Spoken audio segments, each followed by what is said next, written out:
As the country observes Human Rights Day, the Eastern Cape government is commemorating the 39th anniversary of the Langa Massacre, which happened in Kariega, formerly known as Uitenhage, back in 1985. 35 people died whilst 27 were wounded when police opened fire on a crowd on its way to a funeral. Now, over the years, the day has also been marked by disillusionment from the victims of the massacre who feel neglected by government. SABC News reporter Kim Daniels, video journalist Zamukhanyo Mendile are following that story for us.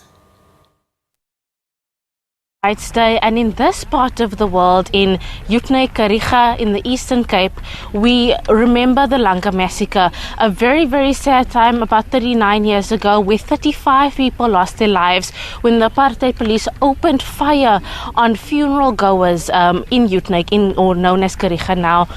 Lately, we are joined now by the Premier of the Eastern Cape, Mr. Oscar Mabuyane. Tell us, what is the importance in remembering this terrible time?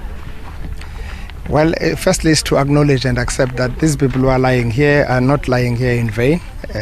Their sacrifice, the ultimate price they've paid has led into the democracy we are enjoying today with all its challenges. But I can tell you the life has been going on. A lot of work has been done. A lot still needs to be done. More challenges.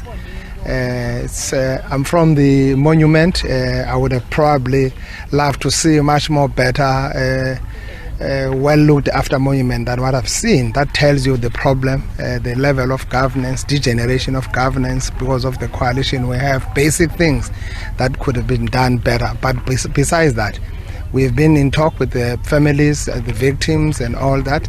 We are preparing for the 40th anniversary next year. As you would know, that it will be 40 years since this unfortunate incident happened in 1985.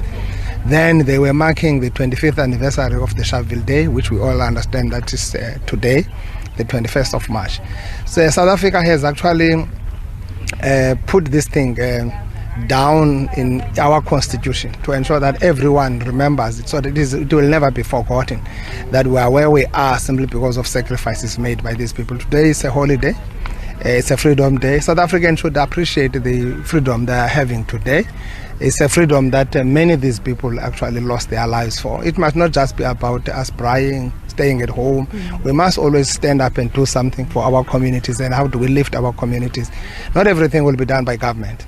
But there are people who are better off now because of this democracy, who can still donate one or two things in uplifting people's lives. Other people who are still needing more. Other people can afford to build a house for someone else if government has not yet arrived. So we would want to encourage that sense of patriotism, our people standing up, our people showing the kind of love that these people had. These people died because of love they had for this country, and they would have wanted to see everyone liberated, black and white. So we're here to remember them today, and happy for me. It's a provincial event. I'm here for the first time because it's a provincial event. I've been moving around. We've got so many massacres in Eastern Cape. It's here, Langa Massacre. We've got a massacre in Edgington, in Duncan Village. We've got a massacre in Komani. You name them. You know, you've got massacre in Bisho.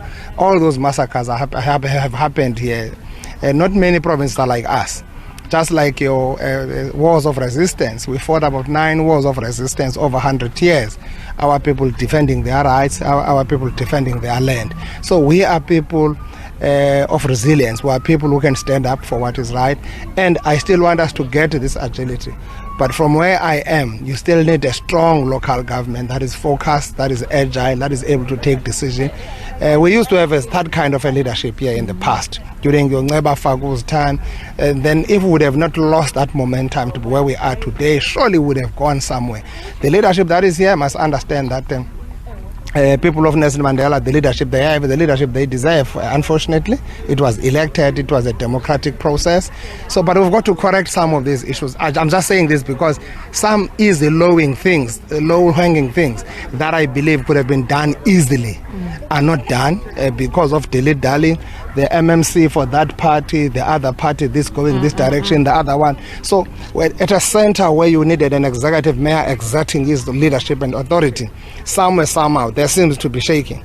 The center doesn't really holding very well because of negotiations of coalition. You can't tamper with these ones' rights. You must always nudge, you must always pamperize. People need government who's effective, agile, and government that must be able to run. There's a lot has been done. People who had no houses, they have houses now. But more and more of that should be happening. And I'm worried that Nelson Mandela would be amongst many other metros in this country, all metros of coalition. They couldn't spend all the money they were allocated for housing, even in this financial year, because of this kind of instability that you have. So we've got to, and unfortunately, respecting the cooperative governance framework in South Africa, you can do whatever that you can do. I was talking to the Minister of Housing. I said, Minister, we have said, we made regulations. When a municipality doesn't perform, come in, take over. Make sure that the money is not taken away. Run with that program because people want houses.